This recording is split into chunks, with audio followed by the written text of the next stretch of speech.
1.5 லட்சம் ஆகும் அப்படிங்கலையே அவர் என்னென்ன சொல்லிட்டாருங்க, வலி தாங்க முடியல, என்னால் ஒன்றுமே பண்ண முடியல, நான் எதனாச்சும் பண்ணிக்கிறேன்னு கூட சொல்லிட்டாருங்க. படுத்துட்டோம்னா இந்த வலி இருக்காது, வலி குறைஞ்சிக்கும். கை வலி குறைஞ்சிக்கும், எழுந்திரிச்சு உட்கார முடியாது.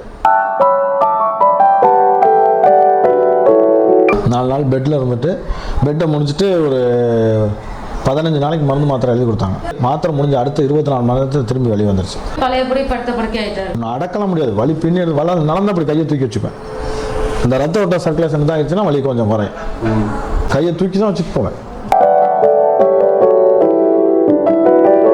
மாத்திரை வேலை செய்யலை, ஆப்ரேஷன் பண்ணால் தான் கிளியர் ஆகும், ஆப்ரேஷன் பண்ணோம்னா 1.5 லட்ச ரூபா செலவு வந்துடும் அப்படின்ட்டார். கழுத்து வலி இந்த இதோட சேர்த்து இது பண்ணுறதுக்கு. அப்புறம் தான் எங்கள் அண்ணன் வந்துட்டு இங்கே உங்கள்கிட்ட கூட்டிகிட்டு வந்தார். நான் தான் உட்காந்துருக்காலே இப்படி கையை தூக்கி வச்சுக்குவேன். அப்புறம் இப்படி பைக் ஓட்டுறது, கையை தொங்க விட்டாலே வலி வந்துடும். இதோட வலி வந்து கழுத்து திருப்ப முடியாது. வலி இதோட அப்படியே பிடிச்சிருக்க மாதிரி இருக்கும். இப்படி திருப்ப முடியாது, பண்ண முடியாது. வலி இப்படி திருப்பினா வலிக்கும், சரியான வலி. என்னை எங்கே போனாலும் ஒருத்தர் கூட்டிகிட்டு தான் போனாங்க.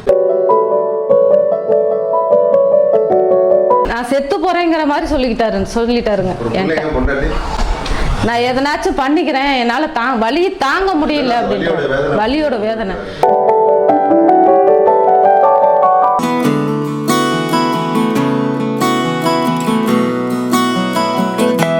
கழுத்து வலி, கை தூக்க முடியல, அப்படி அசைக்க முடியல. அப்படி நடந்தால் உயிர் போகிற மாதிரி வலி வருது. உடனே கையை இப்படி தான் வைக்கணும், அப்படி வச்சுக்கிட்டு வேணால் நடக்கலாம். இந்த ரிப்போர்ட்லாம் எடுத்து பார்க்குறப்ப பார்த்தீங்கன்னா கழுத்தில் எலும்பு தேஞ்சிருக்கு. இப்போ சர்ஜரி பண்ணணும் அப்படின்ற முடிவுக்கு வராங்க. ஏன்னா அவரால் பைக் ஓட்ட முடியல, உட்காந்து போக முடியல, நடக்க முடியல, சாப்பிட்றதுக்கு கூட இன்னொருத்தவங்க ஊட்டி விட்ற மாதிரி தான் சிரமப்படுறாரு. நம்ம சிகிச்சைக்கு வராங்க, நம்ம சொல்லித்தர மாதிரி இருக்காங்க, அப்படி தொடர்ந்து வந்துக்கிட்டே இருக்காங்க. தற்கொலை என்ன அவங்களுக்கு வருது, வலி தாங்க முடியாமல் எதாவது பண்ணிக்கலாம் அப்படின்ட்டு. தாசன் கரியமாணிக்கத்துலேருந்து. கரியமாணிக்கம் சமயபுரத்துலேருந்து ஒரு 10 கிலோமீட்டர் தள்ளி அங்கே போகணும். ஆமாம். சரி, உங்களுக்கு என்ன பிரச்சனை ஆரம்பத்தில்? எனக்கு ஃபஸ்ட்டில் வந்து வாயு பிடி மாதிரி முதுகு பிடிச்சிச்சு. பக்கத்துலேயே ஒரு தொட்டை பார்த்தோம், கிளியர் ஆனிச்சு. திரும்பி ஒரு 2-3 வருஷம் கழிச்சு திரும்பி அதே ப்ராப்ளம் திரும்பி வந்துச்சு.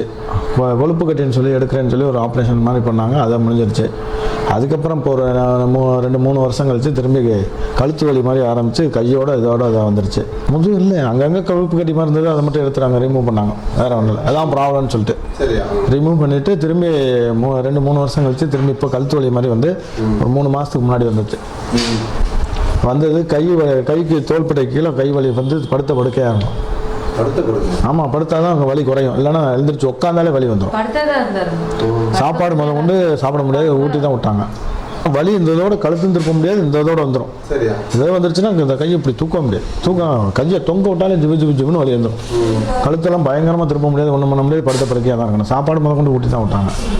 டாக்டர்கிட்ட போனதுக்கு எம்ஆர்ஐ ஸ்கேன் எடுக்கணும், அதை எடுக்கணும்னு சொன்னாங்க. எம்ஆர்ஐ ஸ்கேன் எடுத்தால் எலும்பு தேய்மானம் 3 இடத்துல தசை பிடிப்புன்னு சொல்லிட்டாங்க. எம்ஆர்ஐ ஸ்கேனு, எக்ஸ்ரே எல்லாமே எடுத்து பார்த்ததில் இந்த கழுத்து எலும்பு தேய்மானம் ப்ளஸ் தசை பிடிப்புன்னு சொன்னாங்க. 3 இடத்துல தசை பிடிச்சிருக்கு, அதான் ப்ராப்ளம்னு சொல்லிட்டு ஒரு 4 நாள் பெட்டில் இருந்தேன். பெட்டில் இருந்து ஆமாம் 4 நாள் பெட்டில் இருந்துட்டு பெட்டை முடிச்சுட்டு ஒரு 15 நாளைக்கு மருந்து மாத்திரை எழுதி கொடுத்தாங்க. அந்த மருந்து மாத்திரை முடிஞ்சது. திரும்பி 1 வாரம் கழித்து போனேன். ஒரு வாரத்துக்கு மட்டும் மருந்து மாத்திரை சாப்பிடுங்க, சரியாயிரும் அப்படின்னு சொன்னாங்க. அப்புறம் 1 வாரம் முடிஞ்சு கடைசியாக முடிஞ்சது. மாத்திரை முடிஞ்ச அடுத்த 24 மணி நேரத்தில் திரும்பி வெளியே வந்துருச்சு. படுங்க, இப்படி படுத்துட்டோம்னா இந்த வலி இருக்காது, வலி குறைஞ்சிக்கும். கை வலி குறைஞ்சிக்கும், எழுந்திரிச்சு உட்கார முடியாது. இப்படியே தான் படுத்துருக்கணும். படுத்துக்கிட்டே தான் இப்படி தான் டிவி பார்க்கலாம், எல்லாமே பண்ணலாம். ஆனால் இது இருக்குது. ஆனால் எழுந்திரிச்சு உட்காந்தோம்னா வலி இருக்கும். நடக்கலாம் முடியாது, வலி பின்னாடி நடந்தால் அப்படி கையை தூக்கி வச்சுப்பேன். இந்த ரத்த ஓட்ட சர்க்குலேஷன் தான் ஆயிடுச்சுன்னா வலி கொஞ்சம் குறையும். கையை தூக்கி தான் வச்சுட்டு போவேன். இப்படியே தான் வச்சுப்பேன். ரொம்ப நாள் இப்படியே தான் வச்சுருந்தேன். எந்த இது கஷ்டம் வந்து ஒரு 3 மாதம் தான். மாத்திரை வேலை செய்யலை, ஆப்ரேஷன் பண்ணால் தான் கிளியர் ஆகும், ஆப்ரேஷன் பண்ணோம்னா 1.5 லட்ச ரூபா செலவு வந்துடும் அப்படின்ட்டார் ஒரே ஒரு. ஆமாம், கழுத்து வலி இந்த இதோட சேர்த்து இது பண்ணுறதுக்கு. அப்புறம் தான் எங்கள் அண்ணன் வந்துட்டு இங்கே உங்கள்கிட்ட கூட்டிகிட்டு வந்தார். மொத்தம் எப்படி வச்சுட்டாலும் ஒரு 60 ரூபா கல்யாணம். அதுக்கப்புறம் உங்கள்கிட்ட தான் வந்துச்சு. உங்கள்கிட்ட வந்த அன்னைக்கு நைட்லேருந்தே மாத்திரை போடுறது நிப்பாட்டியாச்சு. காலையில் போட்டேன், நைட்டு சாயந்தரம் உங்கள்கிட்ட வந்துட்டு செக் பண்ணிவிட்டு மாத்திரை போட்டேன். நல்ல தூக்கம் அன்னையிலேருந்து தான். மாத்திரை போட்டால் கூட தூங்கும்போது இந்த கையை இப்படி வச்சோம்னா வலிக்கும். கையை இப்படி தான் வச்சுருந்தேன். இப்படி தான் திரும்பி படுக்கிற மாதிரி இருக்கும். ஆனால் உங்கள்கிட்ட வந்ததுக்கப்புறம் தூக்கம்லாம் நல்லா இருந்து, கை வலி அப்படியே 4 ஆமாம் முதல் அன்னைக்கு தெரிஞ்சிருச்சு. உங்கள்கிட்ட வந்த அன்னைக்கு சாயந்தரத்துலேருந்து மாத்திரை கிடையாது. ஆமாம் எதுவுமே கிடையாது. உங்கள்கிட்ட ஃபஸ்ட்டு தடவை 3 தடவை வந்தப்பே எங்கள் அண்ணன் பையன் தான் ஓட்டிகிட்டு வந்தாப்பு. நான் தான் உட்காந்துருக்காலே இப்படி கையை தூக்கி வச்சுக்குவேன். அப்புறம் இப்படி பைக் ஓட்டுறது நான் இப்படி கையை தொங்க விட்டாலே வலி வந்துடும். இதோட வலி வந்து கழுத்து திருப்ப முடியாது. வலி இதோட அப்படியே பிடிச்சிருக்க மாதிரி இருக்கும். இப்படி திருப்ப முடியாது, இது பண்ண முடியாது. வலி இப்படி திருப்பினா வலிக்கும், சரியான வலி. என்ன எங்கே போனாலும் ஒருத்தர் கூட்டிகிட்டு தான் போனாங்க. கழுத்தில் வரக்கூடிய எலும்பு வலிகள், திருப்ப முடியாமல் கழுத்து வலிக்குது, பிடரி வலிக்குது, இது எல்லாமே என்ன அப்படின்னா எங்கள் தொடுவலி மருத்துவம் என்ன சொல்லுது அப்படின்னா இந்த சிறுநீர் பைன்னு சொல்கிறது. சிறுநீர் பை, யூரினரி பிளாடர், அது வீக்காக இருந்துச்சுன்னா இங்கே வலி வரும். வீக்காக இருந்துச்சுன்னா வருவோம். ஓகே, அடுத்தது வந்து பார்த்திங்கன்னா இந்த ரைட் ஹேண்டு, இந்த தோள்பட்டை வலிக்குது அப்படின்னா பெருங்குடலில் பிரச்சனை இருக்குதுன்னு அர்த்தம். காற்று பெருங்குடல் அல்லது நுரையீரல், இந்த 2ல் பலகீனம் இருந்தால் இந்த கையில் வலி வரும். அப்போ இந்த வலியை சரி பண்ணணுமா, பெருங்குடலை சரி பண்ணணுமான்னா பெருங்குடலை சரி பண்ணால் நிரந்தரமாக அந்த வலி போயிடும். இந்த வலியை சரி பண்ணுறப்பல நீங்கள் எந்த மருத்துவம் பார்த்தாலும் சரி, அந்த மருந்து சாப்பிட்றப்ப வலி குறையும், திரும்ப வரும். மருந்து சாப்பிட்டா வலி குறையும், திரும்ப வரும்.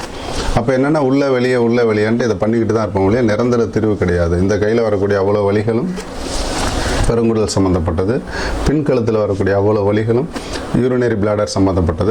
நம்ம ட்ரீட்மெண்ட்டுக்கு வந்தவொடனே அந்த பல்ஸ் பார்க்குறோம், பெருங்குடல் வீக்காக இருக்குது, யூரினரி பிளாடர் வீக்காக இருக்குது. இப்போ அதுக்குரிய புள்ளிகளை தூண்டி அதுக்குரிய அந்த சக்தி ஓட்டம் சரியாகிறப்ப, சமநிலைப்படுறப்ப இந்த வலியும் படிப்படியாக குறைய ஆரம்பிச்சிச்சு. நோயாக நினச்சிக்கிட்டு இருக்க இவங்க, சிரமப்பட்டுக்கிட்டு இருக்க இவங்க, வேதனையை அனுபவிக்கக்கூடிய எந்த ஒன்றும் நோய்கள் இல்லை.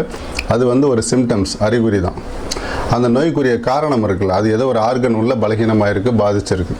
அந்த ஆர்கனை சமநிலைப்படுத்துகிறப்ப அந்த நோய் தானாக போயிடும். இவ்வளோதான் கான்செப்ட். இப்போ உலகம் பூரா பார்த்திங்கன்னா எல்லாருமே அந்த அறிகுறிகளுக்கும் சிம்டம்ஸுக்கும் தான் நோயின்னு நினச்சிக்கிட்டு மருந்து சாப்பிட்டுட்ருக்காங்க. அதனால தான் இன்னும் உலகம் அழிகிற வரைக்கும் எந்த நோயும் இவங்க க்யூர் பண்ண முடியாது, மருந்து சாப்பிட்டுக்கிட்டு தான் இருப்பாங்க.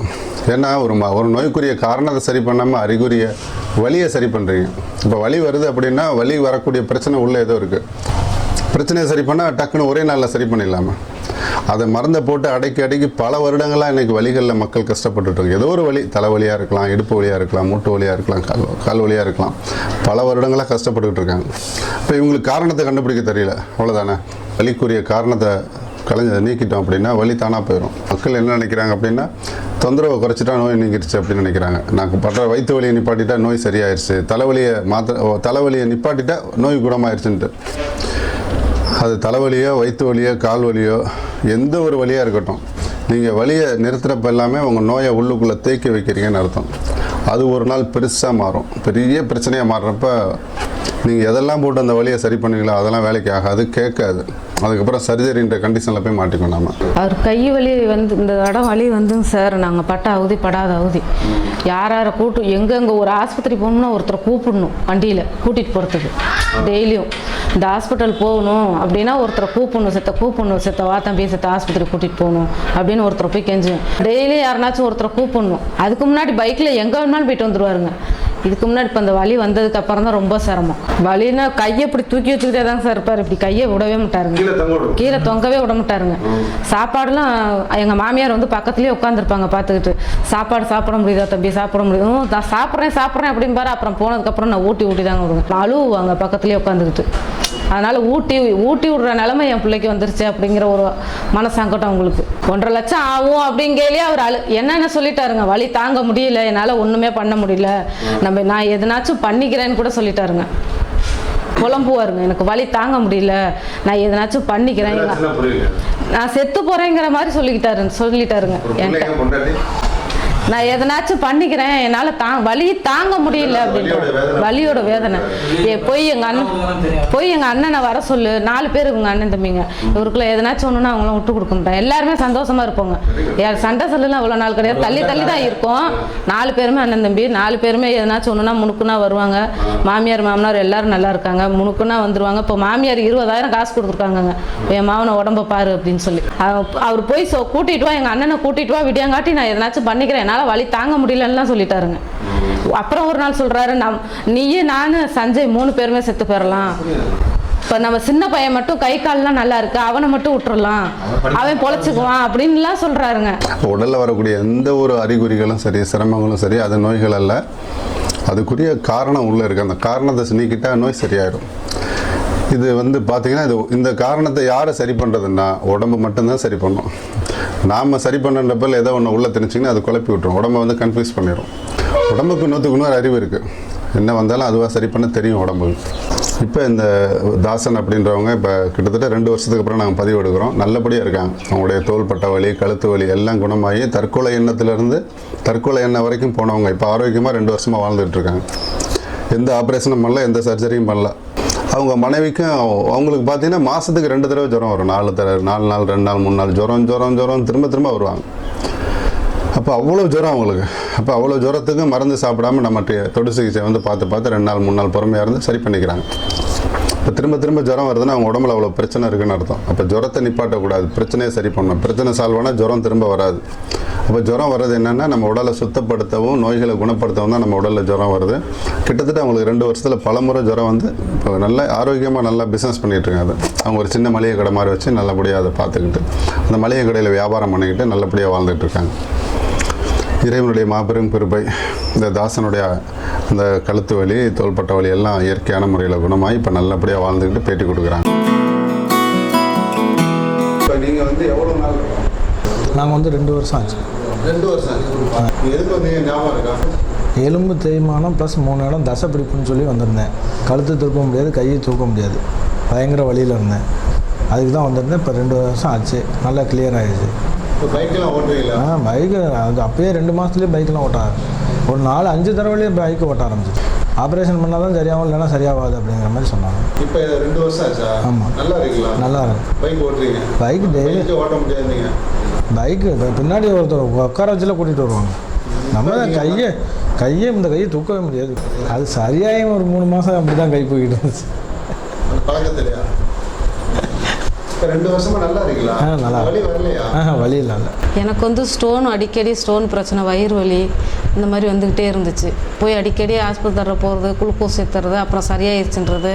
அப்புறம் 15 நாளைக்கு ஒரு தடவை இந்த பிரச்சனை வந்துக்கிட்டே இருந்துச்சு. அப்புறம் இவருக்கு சரியாயிரவும் நானும் அதில் காமிச்சிட்ருக்கேன். நானும் இப்போ 2 வருஷமாக இங்கே தான் காமிச்சிட்ருக்கேன். இப்போ அந்த பிரச்சனை இல்லை.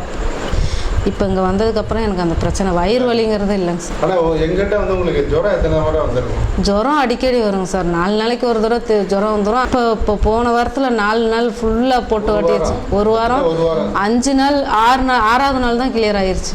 அப்புறம் தான் சொல்லுவேன், இந்த மாதிரி சார் சொன்னார்ல ஜுரம் வந்தால் தான் நல்லதுன்னு சொல்லுவார்ல, அதனால் நான் பொழுதுக்கு நல்லா இருப்பேன். நைட்டு ஜுரம் அடிக்கும், நைட்டு தூங்க போவேல ஜுரம் அடிக்கும். சரியாயிடுச்சு. நல்லா இருக்கு. நல்லா இருக்கு. அவரும் சூப்பராக இருக்காரு. நல்லா இருக்காரு. காட்டலாம், கண்டிப்பாக காட்டலாம். இருந்த நிலைமைக்கு இப்போ இந்த அளவு வண்டி ஓட்டுறாருனாவே உங்கள் ட்ரீட்மெண்ட் தாங்க. மாத்திரை இல்லாமல் ஊசி இல்லாமல் நல்லா இருக்கு.